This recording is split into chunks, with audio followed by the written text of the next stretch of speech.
Hey guys, what's up? So the next poem I'll be reading is 1912, and this is titled White Night. This is about being in a dark place during the happiest time of the year, which is so difficult, especially when you see everyone being so joyful with family, friends, and loved ones, and you wish you could get there yourself. I think seeing a Christmas poem from this perspective is what makes it so realistic, sorrowful, and beautiful. Sometimes we have to fight a little bit harder for that happiness, especially when we have inner demons that we are constantly battling. So we have to find that light and support from deep down inside, because we're not going to achieve it from the support of others. My favorite detail of this piece are the contradicting elements of color. The pitch black sky and the pure white snow are the metaphors to his moods. He's going back and forth, fighting back happiness and depression. White night. The days are just counting down, and while everyone is shopping and getting ready, becoming more joyful, I'm finding it hard to find the spirit in the holidays. Even setting up the tree with all the colorful lights didn't seem to motivate me. Turning my phone off, shutting the mini blinds and switching the lamp off, hiding under the covers, falling into a deep sleep. I'm standing in front of a huge tree in the middle of City Hall. It's decorated, absolutely beautiful, and the snow is falling, and the carolers are all singing in harmony.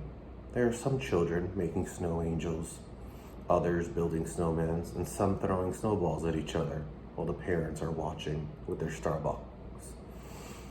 There's even a Christmas parade in the background, and as much as I want to smile and be part of the celebration, I can't seem to force myself to do so. Since I don't want to ruin the mood, I remove myself from the situation and run out of there, further and further away from the town, and the snow just keeps falling as I keep going, picking up my feet, running through the woods faster and faster. The dark, skinny trees with no leaves. The contrast of opposite, the pure white snow on the ground while falling, with the pitch dark sky with no stars, contradicted one another, just like my emotions, wanting to be happy, but realizing that I can't force myself to be there if it's not true.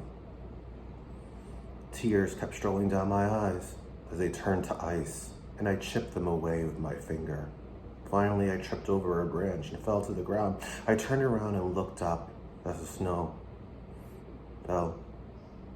It looked heavenly. I picked up my upper body and looked around.